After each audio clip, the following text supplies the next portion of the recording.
Okay, folks, that's enough of that. Good afternoon. We are at the Wealth Creation Show. We're going to be talking about creating opportunities today. I thought about this content and I thought about the process, and I put together some information for you which will actually accelerate your wealth in 2022. We've moved from the 6:30 slot at night now to the 12:30 slot in the afternoon, basically because me doing broadcasts every single night isn't the greatest thing for my for my mental health. I would say I tend to be working all the time. So let's go straight into this, guys. Let me talk about your first property. This is actually really relevant to this. Let me talk about the first property I've ever had and the lessons I've learned as a result of it. I'll show you this. This is Taylor Street in Methil. Now, most people that know Taylor Street Methil will think, oh my God, Taylor Street Methil. But I tell you what, this made absolute sense at the time. This was in 1990s, the mid-1990s, where I had bought this property, Taylor Street. So here is the schedule itself. And as I said, the lessons learned out of this. So the schedule itself, and nothing special to write home about. You can see there, that's how schedules were done in those days. No, the video content that we have nowadays. You can see my writing there. I've actually costed up a fridge and a freezer. £30 for a fridge, £30 for a freezer, £30 for a bed. Total for decoration, stuff like that as well. That's all on there. And then the presentation. Then we go into the actual Scheme 1 valuation. So, I don't think anybody realised at this point in time that you actually got Scheme 1 valuations. So you never got home reports. You had a Scheme 1 valuation, which was done by a surveyor once you'd agreed a price for the bank to actually set the mortgage on. Now, instantly enough, I'll tell you about the way the bank financed this in a minute. Here is the schedule for the first tenant I had. So this is £60 per week rent, right here, smack bang in the middle. Now, if you think about it, £60 a week rent at that time, let me just tell you what £60 a week is now. £60 a week, you're probably about 87 now, so you're 27 divided by 60. You've literally got a 45% increase in the last 25 to 30 years in rent. That's not startling, and for anybody that says rents are going up drastically, I would tend to disagree with that statement, considering back in the 1990s this was £60 a week for this property, and now it is roughly about £85 to £87 a week. So I wouldn't agree with that at all, that rents are going up drastically and dramatically. That is not the case. So here's my first schedule for my rent, £60 a week. Bear that in mind because we're going to go over some numbers here. My first inventory. Wow. So in the 1990s, I did an inventory. We checked everything and we checked everything off. Then the tenant signed the bottom and I countersigned as well with the readings and all you can see it had a electricity card bill, electricity card meter in there because I took all the different readings as you press the screen through. So this is everything I used to put into a property when I first began. Now, rent assessor then came along and he did a pre-tenancy determination. So the rent assessor actually did this for us. This was the first one that was done at £60 per week. So the rent assessor had actually said, yep, I think that's worth £60 a week. Now, interestingly enough, this is the next steps, and I'll come back to that in a minute. Let me talk about this, my journey. When I first bought that property, we'll look at some numbers actually. Let's stop that one and look at some numbers. Let me share the screen for our numbers here. We'll get something up just now. Let's see where that is. Return on investment. And here. See if I can get that in there. Close that window here. And we have just 2 seconds. I'll get that up. And we'll bring the spreadsheet up for you so you can see the return on investment here. So let's share the screen. See if we can get this up. Here it is. So, interestingly enough, hopefully everybody can see that. I'll widen that so you can see that on the screen. Interestingly enough, this is my first property. So I bought this property for £15,500. It was on the market at £15,000, believe it or not, a one-bedroom property. Okay, there was no stamp duty at that time. There was a little deposit, now 25% deposit down. Now, at that time, you were 5%, but you put 25% deposit down today, and the mortgage was round about probably 3% at that time. Arrangement fee was round about, I think it was about £500. So you're probably talking about there, £500. Now, £60 a week at that time was 60 times 52 divided by 12 is £260 a month. Okay. Now look at these numbers. When you look at this through, you've got your rent, top line rent of £3,000. You've got your mortgage every month is in total. That's in total, by the way, interest only. Now at the time I had a capital repayment because that's the way I'd had to go because the buy-to-let mortgage didn't exist at that time. But in today's money, this is how it would have panned out in terms of profits. You'd be sitting at a 47% return on investment. Yep. 47% net return on investment. Oh, I've got legals in there to put in 500 at that time. So 41% net return on investment. So that's where we were in the early 90s, in the mid 90s, in terms of the amount of money that you would earn for a property and the return you'd earn on a property. Now, fast forward that a bit. I actually got a 5% down on this. And it ended up being a 135% return on investment because 5% deposits were allowed at that time. So that's basically what I put in on this. But you could see how easy it was at that time in terms of buy-to-let. Now, what I had experienced, there was no such thing as a buy-to-let mortgage. It never existed in the mid-90s. It was only 5 years later after I'd started that buy-to-let mortgages first started to appear. How I got that mortgage was actually a term loan with the bank, and the banks still do term loans today. But what they do in term loans is they insist that you pay the capital and the interest at the same time. Some actually have interest-only mortgages at the beginning for a certain period of time, but then they insist you bring the capital down. They also insist, banks nowadays, they insist that you do a lower loan-to-value mortgage. So lower loan-to-value mortgage means you're probably talking about 60% loan-to-value, which means for every 100,000 you invest, you've got to put 40,000 down. The bank actually finances 60,000 of that. But the lessons I'd learned from this, and I'll take you back to this, look at that return and where it is just now. Now, at some point in time, I actually remortgaged that, got all the money back out, and it actually became an infinite return from then on. I just earned money from it all the time. I had a fleeting moment where I thought to myself, I wonder if I should sell this property. Now, when I wondered when I should sell this property, here was the numbers. This is the agreement here. So this was an agreement I got written up to sell the property. It was 35,000, and that was 10 years later. So basically 10 years later, the property had actually more than doubled in value.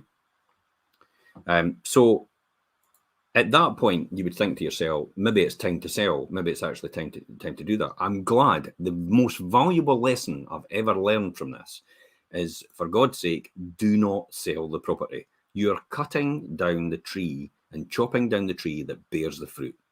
That's the reality. Think about this for a minute. I'll come back to this spreadsheet here, and I'll quickly come in here and let you have a look at this again. So there's the return on investment again. I'm earning £3,000 every single month top line rent. I have had that property for around about 30 years. And over a 30-year period, and it has actually appreciated, it's appreciated 2%, it's appreciated actually in these 30 years by round about, it's not gone up drastically. It's not going up a huge amount of money. These properties are properties which are great cash cows. They earn a lot of money. They are occupied quite a lot. They are easy to fix, easy to keep going. They're low maintenance as well because you basically just decorate, carpet, put new kitchen, bathroom in now and again, and that's all you really need to do. So in terms of the capital appreciation over that 30-year period, and the profit it was made, you're talking round about, probably round about a 5% every single year for 30 years. But within that time, in the 30-year period, because I didn't sell that property, I have actually made 5,881% in, return on investment. 5,881% return on investment. Inflation in that same period for the last 50 years has been 1,500%. So I've outstripped inflation even way beyond that as well in terms of my investment. But as I say, I don't actually have any money in that anymore because it was little or nothing I put in the beginning. And it is actually, what I did was I did a good move. I then took that property because I knew the value of it. I then sold it. To my limited company at a higher value. I alleviated my capital gains tax position because there was a capital gains allowance on it because it was in my name originally. So I kept the asset. I utilised my capital gains, so I don't have a deferred gain anymore, and actually put it into my limited company. So it is now still continuing to earn money and build wealth. More importantly, it's building wealth, because in a limited company, you don't need to take the money out. You can leave it in and you're not taxed on it. It's taxed at the corporation tax rate, which is below 20%. So if you're a higher rate taxpayer and you have a limited company, you get taxed at the lower rate in a limited company shell in terms of that. So that's where a limited company for higher rate payers, we have a big advantage. But I always learned my first property I sold, I got to actually invest in was this one. And the thing it taught me the most was do not chop down the tree that bears the fruit. Literally, because that's what's happening. It earns money every single day, come hell or high water. And regardless of my ability to perform, regardless of where I am, I could be anywhere else, I could be sleeping in my bed, and it still earns money. Could you imagine if you had 50 or 100 or even 5 of these properties? How much that would make a difference to you and yourself. This is why a lot of people see property investment a lucrative avenue. Say, take 5 of these. If I'd bought 5 of these, which I actually did, then you'd see that return on investment going up to 8,570%. If I bought maybe if I maybe bought 15 of these, that return on investment would go up to 9,000%. If I bought 20 of these, it would go up to 9,000. If I bought 30 of these, it would be around about that level as well. So it just shows you where you are in terms of what you can do. Now, a lot of people say, well, that ship sailed. This is about opportunity, remember. If you start today, think about the price of a property back in 50 years ago. The price of a property in 1969, okay, 1969, the price of a property was £4,600. In 2019, the price of a property was £216,000. If you start now, and in 50 years or 30 years' time, what do you think the price of a property is going to be in comparison to what it is now? And how do you think that's going to outstrip inflation? Because property has always outperformed inflation. Plus the fact you're earning money at the same time on top of the property, it is outperforming inflation. You have to get the numbers right, though. The key here is you have to get the numbers right. You have to understand it. You have to see that. And that's where we help people. So we help people do this all the time, day in, day out. We help them understand the numbers. We give them a masterclass. What we do is a private Zoom session. We will tell people a masterclass exactly how to get the numbers right, what you should be looking for, and how you should be looking for it. And based on your short, medium, there is never a short-term investment thing here. It's really not the right thing to do. If you're thinking about short-term investments, don't invest in property. It is medium to long-term. I would say more long-term than anything. It is not a get-rich-quick scheme. People that run out there and say, you can have £1.5 million of property, and I've done it in 12 months. Yeah, you maybe got £1.5 million worth of property, but you're actually not worth £1.5 million worth of property. The bank owns it all, or somebody else is owning it all, because you've not put that money in yourself. So your net worth is completely different. It's the people that have been in it the longest have actually got the more net worth, have built wealth over time. It will be able to understand that completely. So opportunity is all around us. This is going to take me on to my next thing here. And I talked about this, opportunity. The biggest opportunity, feel free to comment, feel free to message me as well. More than happy to take questions here. And if you're with me, stick a wee 5 in the comments just to say you're with me and you're listening in. After all, at the end of the day, it's an interactive process here. Sometimes I could just be talking to myself, but I know I'm not. I'm talking to you guys because you're listening to the podcast, you're listening to this channel, you're watching it and you're engaging it and you're actually absorbing this information. It's learning as much as you can. This is what I talk about in opportunity. So this is all about creating opportunity today, which is what I did 30 years ago, which allowed me, and I'll tell you that now. So the biggest opportunity to protect yourself against inflation, what do you think the biggest opportunity to protect yourself and get against inflation without money? What do you think that biggest opportunity is? Hi guys, how are you? I see 5s coming through. Thank you for that. So what do you think the biggest opportunity is to protect yourself against inflation without using any money to do it? It's increasing your skills. No one can take that away from you. So let me explain. I remember in my early 20s when I was at the pub, I bumped into a friend. Well, I was pleased to see them. I did realise that I didn't have enough money to buy a round if they'd asked me. Is that a familiar thing for anybody out there? I was ashamed. I was a grown man in my early 20s. And I had a job and I couldn't even afford a round at that time. Now, at that point, I actually said to myself, I don't want to live like this. And I promised myself I was going to start my search to finding opportunity and finding someone that could actually help me.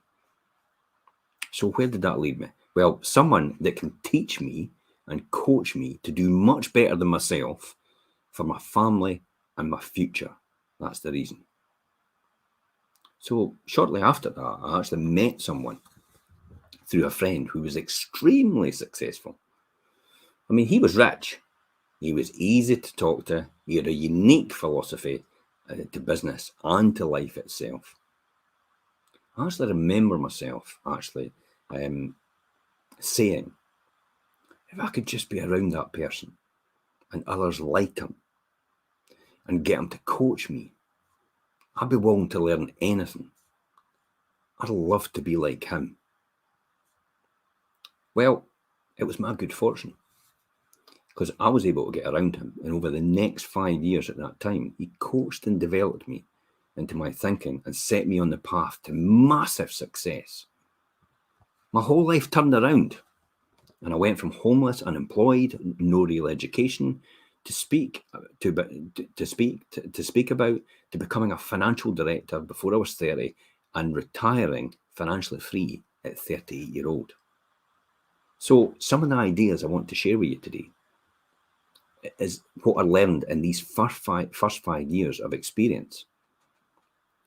I'll never forget that impact it had on my life.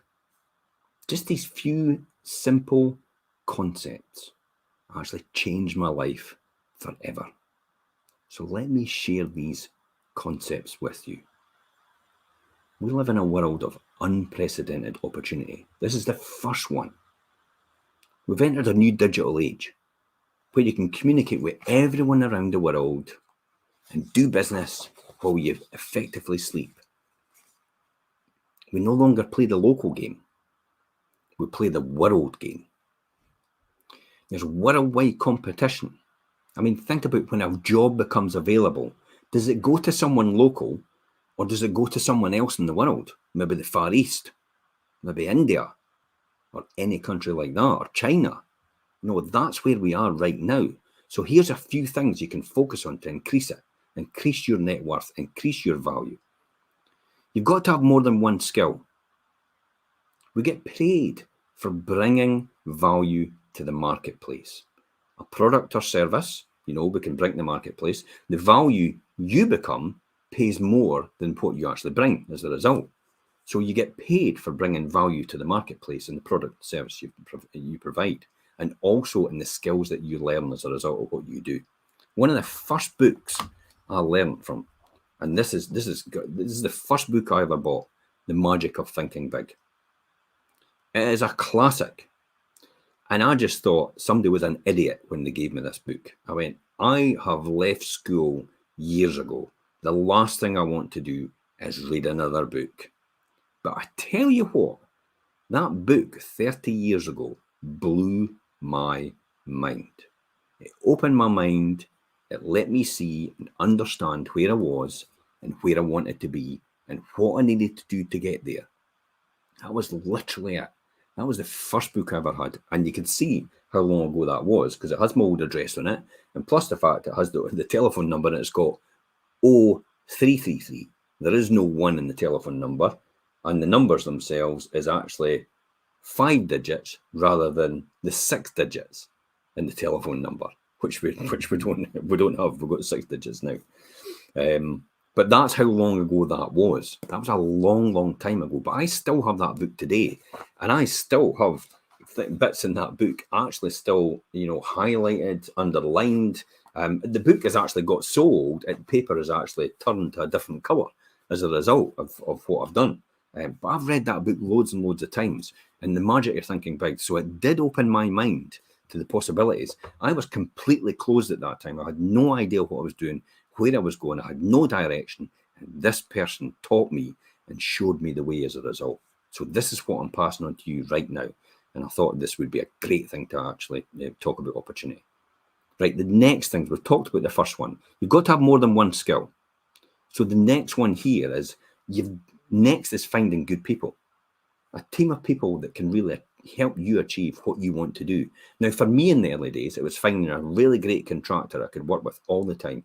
I could phone day, night, weekend, morning, in my bed, anytime like that. And this person was available all the time. And he would just run out and do the job whenever he could do it. Now, that guy was Mark Taylor. Mark, sadly, is no longer with us today. But Mark actually was brilliant at what he did. And he was fantastic. He did everything I needed him to do on the time to do it. So it's finding good people in that team. I also tried to find a letting agent which could actually do that. And you could probably see on that previous agreement, it was actually the previous owner of 5 properties. Now, that didn't work according to plan because I had a specific way I wanted things to work systematically. So I ended up building my own system later on, but that's another story about how to do that. But it was really about finding good people. So you've got more than one skill you need to learn. That's to make you valuable in the marketplace. I always used to say to myself, there was throws and things like that in my past about, we're possibly going to be made redundant. And I never bothered about that because I had a lot of skill and I knew fine, I would just walk to another job quite easily. It'd be easy for me to do that. And regardless of the economy, it doesn't matter what the economy is like. If you've got more than one skill and you're adaptable, you are employable all the time, every single time. I will employ someone right now, even though I've not got a position for them. I will make a position up for them if I know that they can generate more business for me as a result. That's how skillful you have to be and how confident you have to be in what you do. That will really open your opportunities as a result. But it is things like this. It will lift this lid off the jar and allow you to see the bigger possibilities. I'll talk about the jar. Okay, let's talk about the jar. When I talk about lifting the lid off the jar, how did they train the fleas at the circus? Well, what they do is they put the flea in a jar, so they only jump so high. So this is how they train them. They put the flea in the jar, they put the lid on the jar, so they put lid over the jar as a result, and then the flea jumps up and down. Bang, bang, bang, bang, bang, bang, bang. Keeps banging its head, and at some point in time, the flea goes, wait a minute, this is getting sore. I'm going to stop jumping so high. Does that sound familiar? I'm going to stop jumping so high.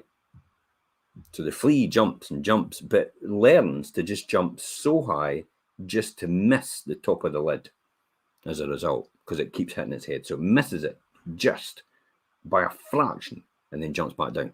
So by the time they take the lid off the jar, the flea no longer jumps any higher than the lid, even though the lid's no longer there.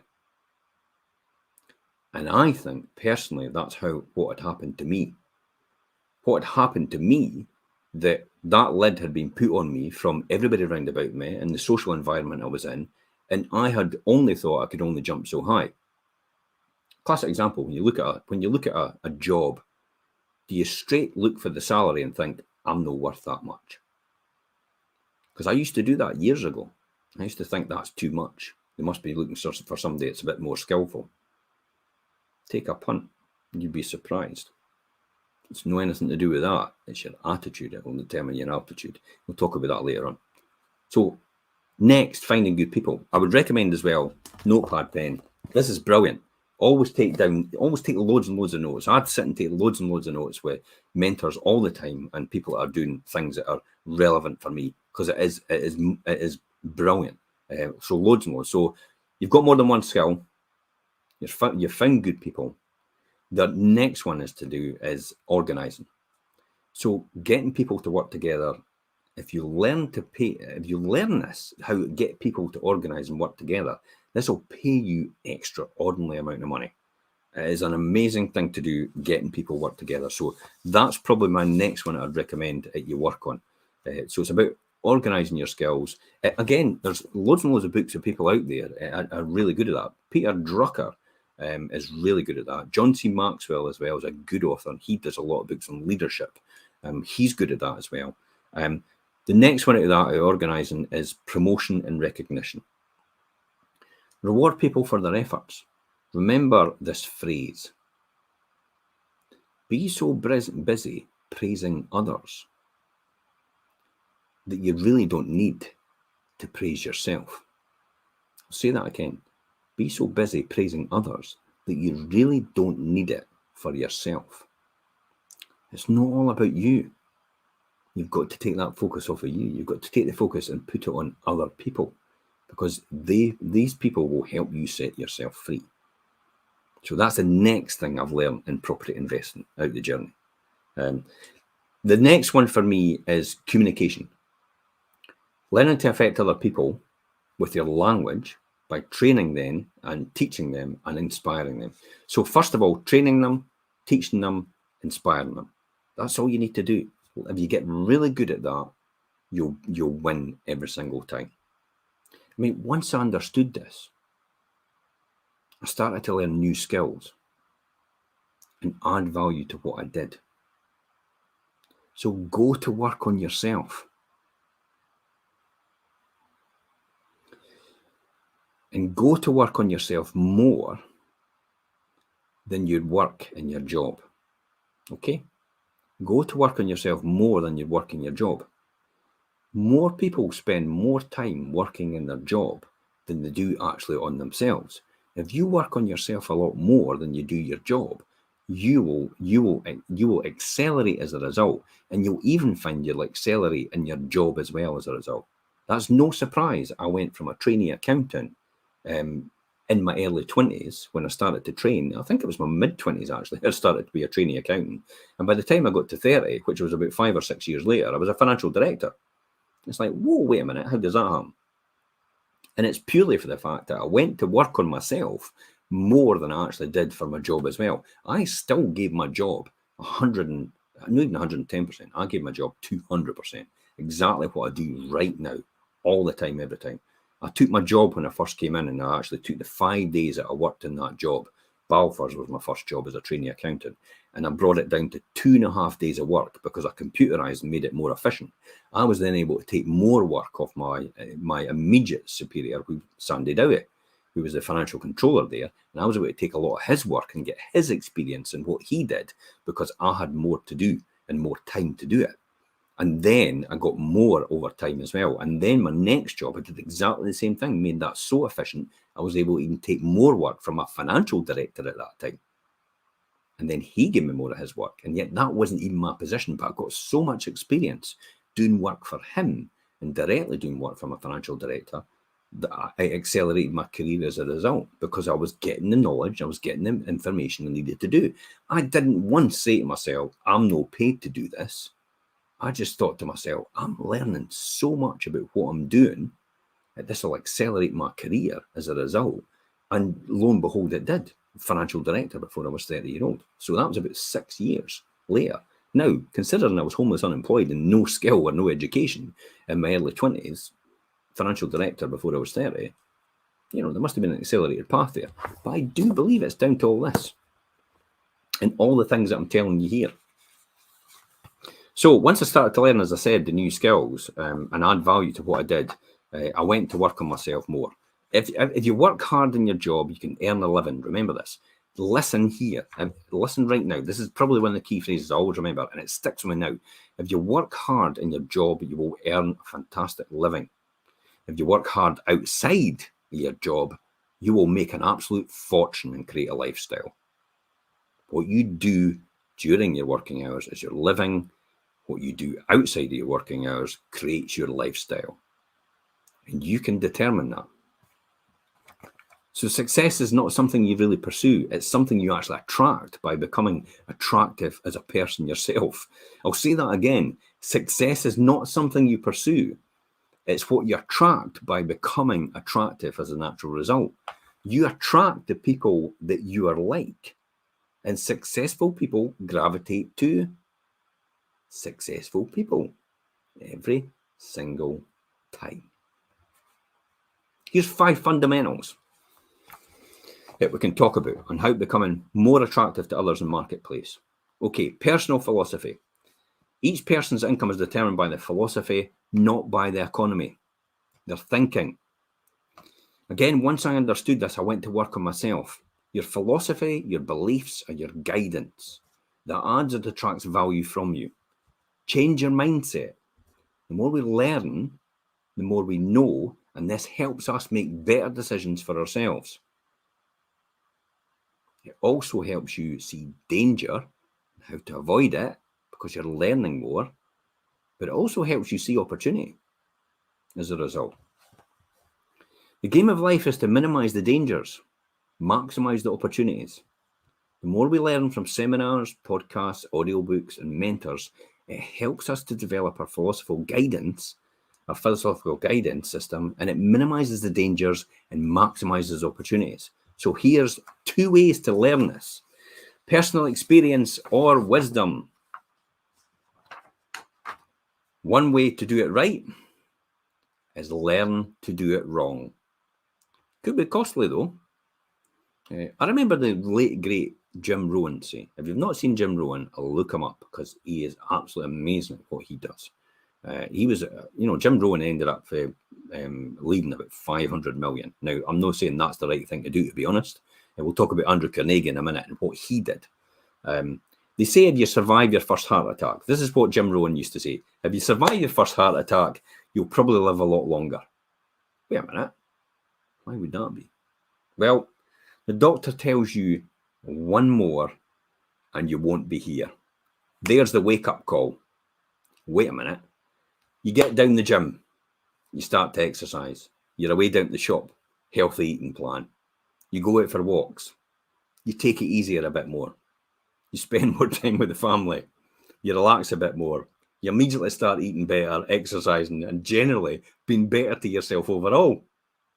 So that 1 heart attack has actually made you live longer. Work that one out. Because you look after yourself as a result. And that's what I mean about saying 1 way to do it right is possibly to do it wrong. I mean, it might not work out that way if you keep doing it, but hopefully you understand that concept. My mentor said, and some of the best advice I actually got, if you will change, your income will change for you. So if you will change, your income will change as well. Your health will change, your relationships will change, and your future will change. And that's key here. The only thing consistent in this world is change every single time. If you refuse to change or won't change, you will be left behind because everything else changes round about you as a result, and you are playing catch up from then on. So the key is to see the change before it happens and possibly change yourself to go in alignment with that when it does happen. There's loads and loads of people that have had successful examples of that. Gary Vaynerchuk is probably the most successful one of that completely. He sees trends, predicts them, and actually adapts and changes to them. And he often changes them before they've actually hit as a result. Here's the next way to learn. Other people's experience. This has got to be the best one for me. The analogy. Okay, so here's a classic analogy here. Find out the guy that has messed up everything in his life, and then go and learn from them. Call him up. Can I spend the day with you and learn everything that he's messed up on? And take notes and remember not to do that. That's exactly how I learn most of the time. I follow a lot of other people, see what they're doing. Sometimes it doesn't happen, and I realise that shouldn't be getting. I shouldn't do that, and I keep away from that. That is the least inexpensive way to learn. The least inexpensive. Learn from somebody that's already been successful, or learn from somebody that's already been unsuccessful, but don't do what they've done. Success leaves clues, and failure leaves clues as well. Next way to learn, as I said, other people's experience. So what does this tell us then?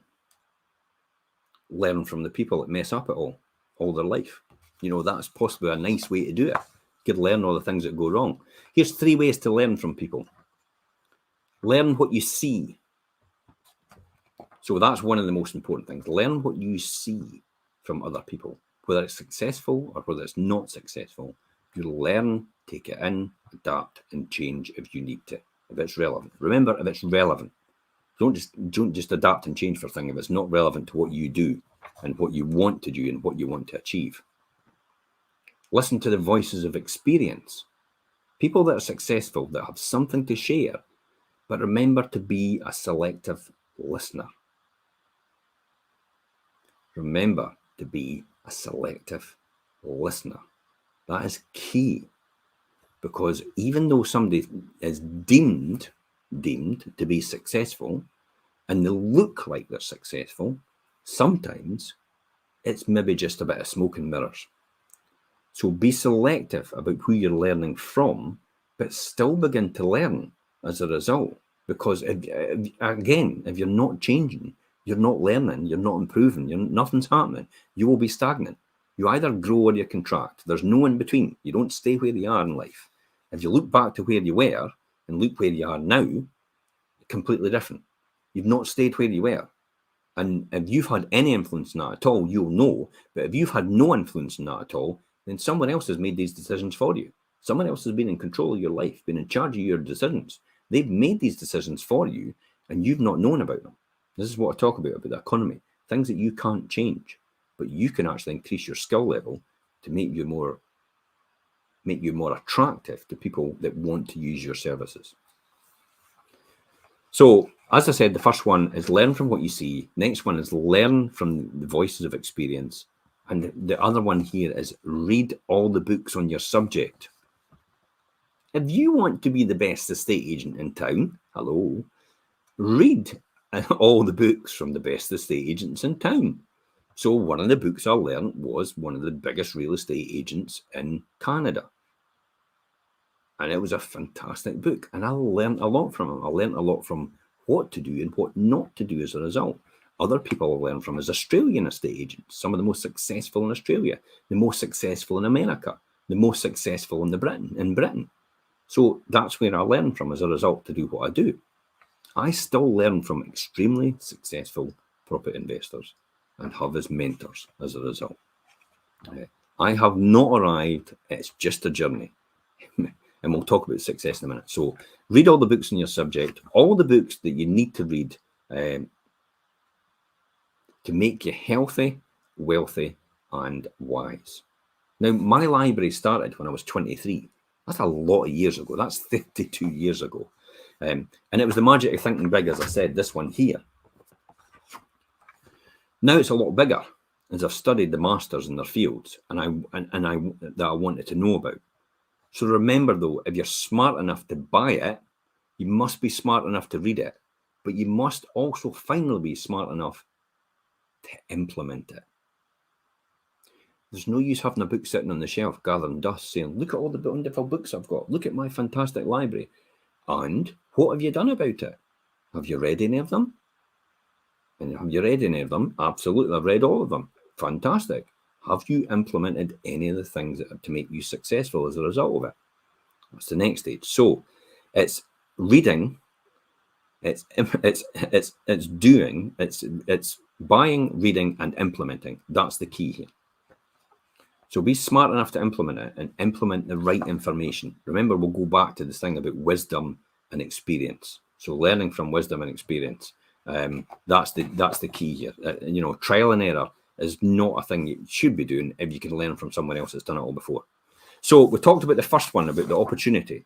We talked about the first subject itself, in the opportunity, the unprecedented opportunity available.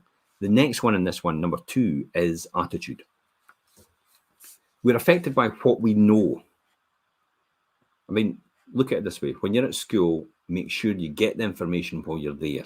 So if you're at school right now, make sure you get the information while you're there. Nothing worse than having to play catch up later on. So do it now. Don't sit and wait till later on. That's a bit of a longer path, and I can give you that experience. If I'd known now what I knew before, I would have learnt a lot more in school, and I would have been here quicker, and I probably would have been further on as a result. Being broke isn't great. I've done it. You don't need to try it. I'll tell you, it's no great. But being broke and stupid is even worse. Well, unless you're broke, stupid, and sick. Oh, and there's broke, stupid, sick, and ugly. That's possibly the worst. So learn everything quickly and as easy as possible. We're affected by what we feel. Remember, emotion drives motion. Here's a few things about how we'll feel. Affect how we feel. The past successes and failures. Remember, don't live in the past. There's no future in it. Just learn from it and use it as one of your mentors to invest in the future.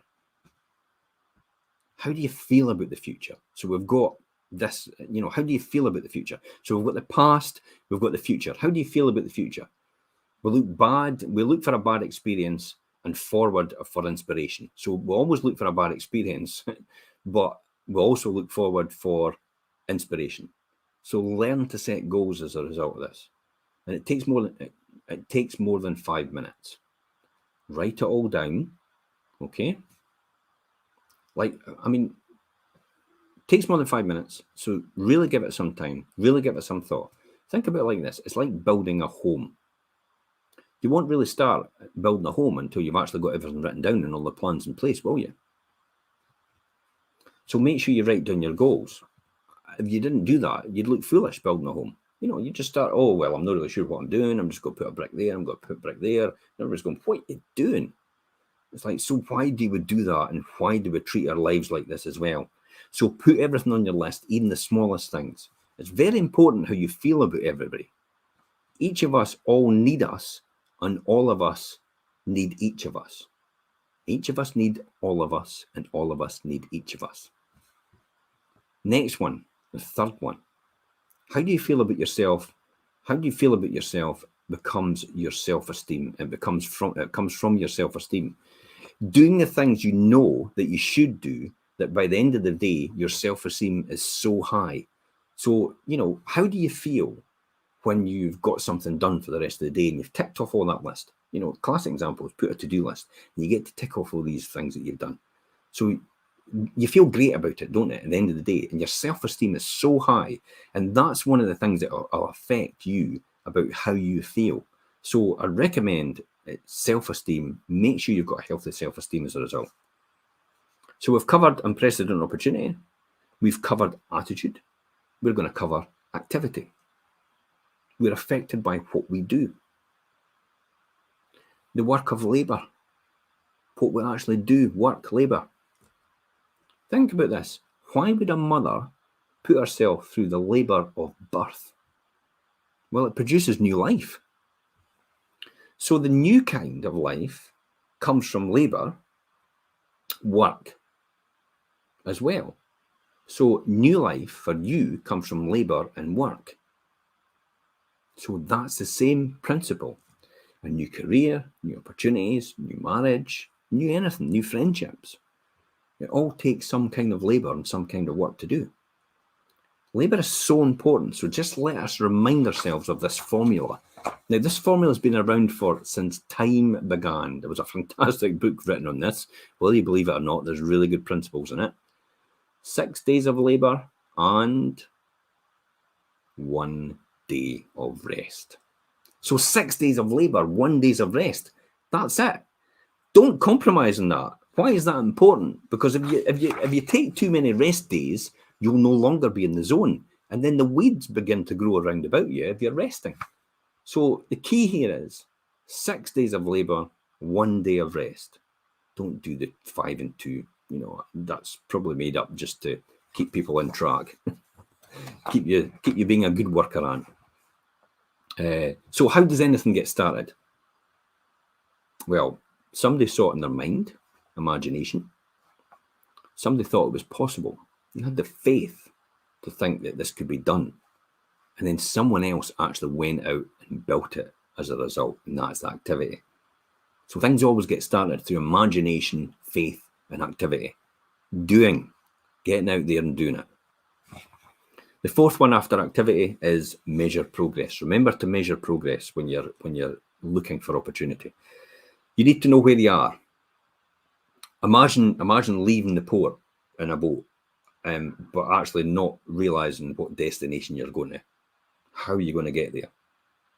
You won't. So you need to measure where you're going. You need to measure what you're doing. You need to measure how far you've come. So how I'm doing, make sure it's measurable in terms of progress, also in a reasonable time. I'm going to be a millionaire in 6 months' time because so-and-so told me. Well, that's probably not going to be possible. Hey, it'd be great if you can. Look them up if you are. But, how many people do you know have actually achieved that? These people tend to put these things out, tend to actually highlight maybe one person in the 66 million people in the UK actually achieved this in 6 months. And it's not to say that you won't achieve it, but you would have to have a vehicle to do that as a result. So unless you've got that vehicle, you're never going to achieve that. So it has to be measurable progress in reasonable time. Look at it this way, a day. If you don't act now, it could be gone in a day. So that's a reasonable amount of time, but in a day, usually, act now, do it. You need to. You can't procrastinate. Procrastination is the biggest killer of success. I know, I do it quite often. A week, we're conditioned in our society to work from week to week. Think about that, home to work routine every week. We're conditioned that. Why have we got 7 days in a week? Why do we have 5 days of work and we'll have 2 days for the weekend? Why do we have this condition about living for the weekend all the time? Just go to work, do what you do, live for the weekend. Back to work, do what you do, live for the weekend.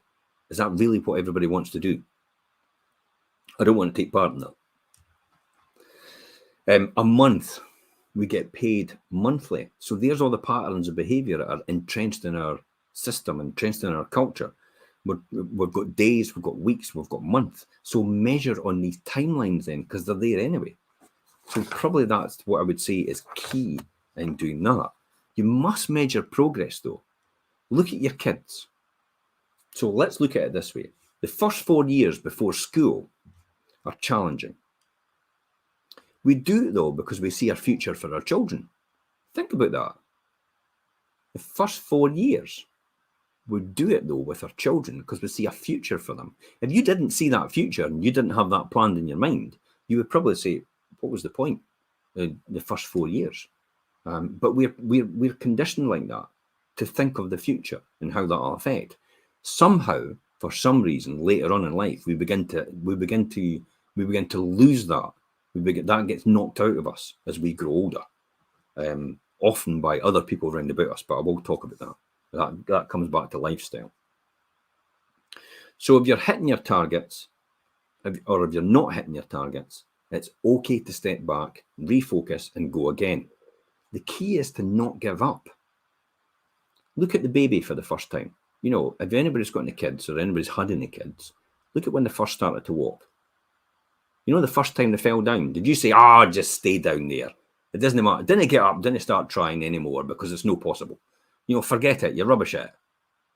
But yet we tend to do that in our life later on. We tend to think because we've not achieved it for the first time, we just give up and go. And yet, when we're young, we walk and walk and fall and walk and fall and walk and fall and walk and fall and walk and fall to eventually we're going, hey, this is no bother. This is easy stuff now to walk. We forget that later on in life. We have an expectation that we can do it straight away. And that's not the case. You should focus back to that time and think if you've got to do it for the first time, you have to learn how to do it and you have to get good at it. And you have to learn over time to get better at it. That's how Olympic athletes, every Olympic athlete has once started off somewhere. They've never become an Olympic athlete at the beginning. They've learned how to do it. Finally, the one for me is lifestyle. Learn to live well. The ultimate essence of life isn't a Ferrari. Yep, I'm sorry to say it's not. It helps. It's not a house. It's not a fortune. Guess what the ultimate essence of life is? It's living a good life. It doesn't matter much how much money you'll have or material possessions you'll have. It's learning to be happy on the way. Learning to be happy on the way will lead you to the success and the attraction for the people that should be around about you at this point in your life as a result. If you've got nobody around about you, you maybe need to check yourself as a result. That's what happens. So learn to have that. Learn to live well. The ultimate essence of life isn't material possessions. You can't take them with you when you go to the grave. Can't do anything else. All you can leave is a legacy in the memories in other people's minds of who you are, and that's where your legacy lies. So here's a few tips before we finish off for a good life. Productivity, number one. You won't be happy if you don't produce. So produce to the max if you possibly can. I'll say that again. You won't be happy if you don't produce. You'll be amazed. Look at the whole thing about, a job. Just to have a job, just to have purpose, just to have direction in what you're doing. So this is what I mean about productivity. You won't be happy unless you produce. So produce as much as you can and as maximum as you can. Whatever you're doing, do it to the best of your abilities. Andrew Carnegie, who built a big steel empire in the early 1930s, said, I'm going to spend the first half of my life amassing an absolute fortune. He amassed $400 million in the 1930s. That is billionaire status, probably trillionaire status, to be honest, in today's money. That's Andrew Carnegie. And guess what he did for the latter part of his life? He gave it all away. So what's got you turned on? What keeps you up all night fired up? What's got you up, rearing up in the morning, ready to go? Inspired to go the extra mile? What is it that floats your boat? You've got to find that. Once you find that, nothing will stop you. Next one, good friends. Now, these are the people that know all about you and they still like you.